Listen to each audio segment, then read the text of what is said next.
Good evening. My name is Monica Guirguis. I'm a third-year candidate at the College of Pharmacy, and my journal club article is about cardiovascular and neuropsychiatric risks of varenicillin, a retrospective cohort study. The study was made by Lancet Respiratory Medicine, and the background was cigarette smoking continues to be the leading cause of preventable death, killing nearly 6 million people worldwide each year. It has been established that at least 80% of COPD cases could be avoided by the eradication of cigarette smoking. The best treatment to help smokers quit smoking, according to UK and international clinical guidelines, is a combination of pharmacotherapy and behavioral support. Effective pharmacotherapies are bupropion, nicotinic replacement therapy, and varenicillin. Varenicillin is a selective alpha-4 beta-2 nicotine acetylcholine receptor partial agonist. It's the newest drug on the market. It was introduced in the UK in December 2006 and has been recommended by the National Institute of Health and Care Excellence as a treatment option since July 2007. The objective of the study is to determine whether varenicillin was associated with an increased risk of cardiovascular and neuropsychiatric events as compared with bupropion and NRT, which is nicotine replacement therapy. The trial design was a retrospective cohort study.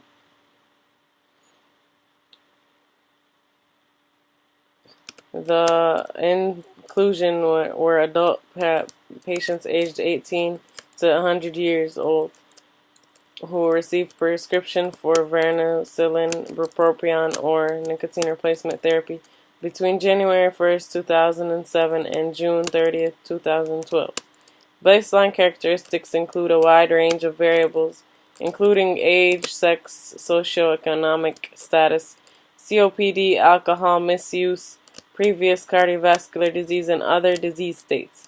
Exclusion were patients that used one of the drugs during the 12 months before the start date of the study, between January 1st, 2006 and December 31st, 2006.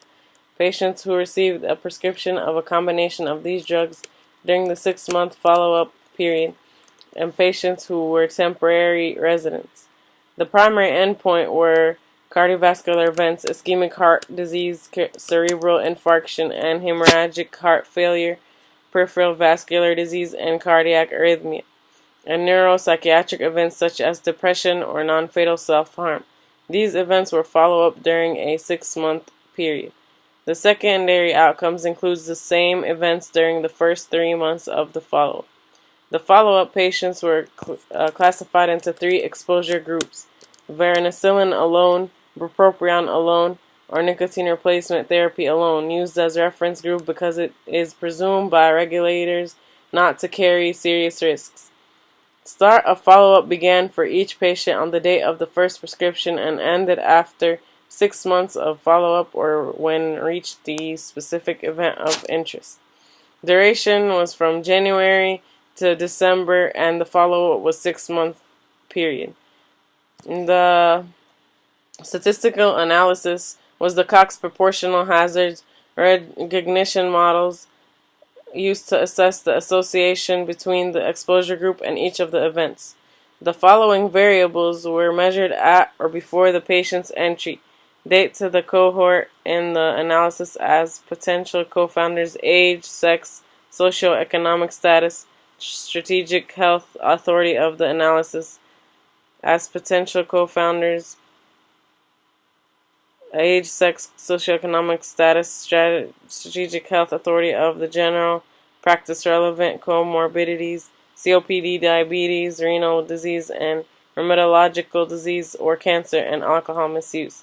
A prosperity score analysis was done to account for potential co-founding by indication. All statistical tests were two-sided with p less than 0.05 showing significance.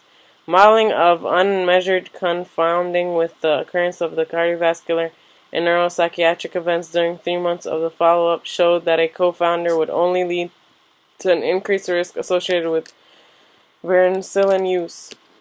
The results for the baseline characters was the wide variables, including age, sex, socioeconomic status, COPD, alcohol misuse, previous cardiac disease, and other disease states. The overall primary endpoint was occurring significantly less with varenicline than it did with NRT, which is nicotine replacement therapy. The secondary endpoints for results were similar results to the primary outcomes, with ischemic heart disease and depression having the highest number of events and an insignificant value seen with peripheral vascular disease. And it also shows insignificant values with heart failure and arrhythmia. The adverse effects were noted no evidence of any increased risk of cardiovascular and neuropsychiatric adverse events in smokers using varenicline or bupropion when compared with nicotine replacement therapy users. On the contrary, some events were associated with a reduced risk, including events with highest noted incidence like depression and ischemic heart disease. We noted that the modeling of the effects of any potential unmeasured co-founder showed that a co-founder would only lead to an increased risk associated with varenicline use under unlikely assumption. The author's conclusion was the study suggests an opportunity for physicians to prescribe varenicline more broadly, even to patients with comorbidities, thereby helping more smokers to quit successfully than do at present. The critique strengths was largest study ever done on this topic, including the risk of both neuropsychiatric and cardiovascular adverse events in one and the same study. The population included a wide range of patients from ages 18 to 100 with a variety of baseline characters. The database used for selecting patients has been used for various studies before, including those of the incidence and risk of neuropsychiatric and cardiovascular events. All patients had free and ready access to smoke cessation treatment. Research protocol was independently peer-reviewed by the ORQR Research Scientific Board and satisfied the requirements of the Trent Research Ethics Committee. Average hazard ratios were always less than 1 across the entire follow-up period. The weaknesses were that the study is the patients using nicotine replacement therapy already had a higher risk of cardiovascular conditions than the patients taking varenicline. So this may have skewed the results when comparing the incidence of events with nicotine replacement therapy. Any recordings of neuropsychiatric and cardiovascular events that occurred before the patient's entry date was also recorded. This may have led to the higher incidence of results for nicotine replacement therapy users, since the majority were already at a higher risk. Study protocol has been established, however, they could not do an instrumental variable analysis because they were unable to identify a valid instrumental variable, so instead they did additional analysis, which was modeling to assess the effect of any potential unmeasured confounding. Although the study used a large number of patients with several baseline characters, the characteristics were not evenly dispersed between the two groups. A large amount of patients were typically in the nicotine replacement group. The study did not assess compliance with each of the medication. Overall, the number of events of the primary outcome occurred significantly less with varenicline than it did with nicotine replacement therapy. The greatest number of events did occur with ischemic heart disease and depression. However, they were still associated with reduced risk as compared with nicotine replacement therapy. The only event in which the results were not significant was with peripheral vascular disease, and that was seen with both bupropion and Chantix.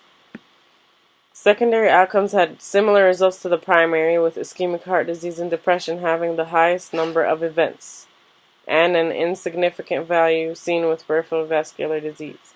Secondary outcomes also showed insignificant values with heart failure and arrhythmia. The conclusion of the study was that there was no evidence of increased risk of cardiovascular or neuropsychiatric adverse events in smokers with varenicline or bupropion when compared with nicotine replacement therapy users.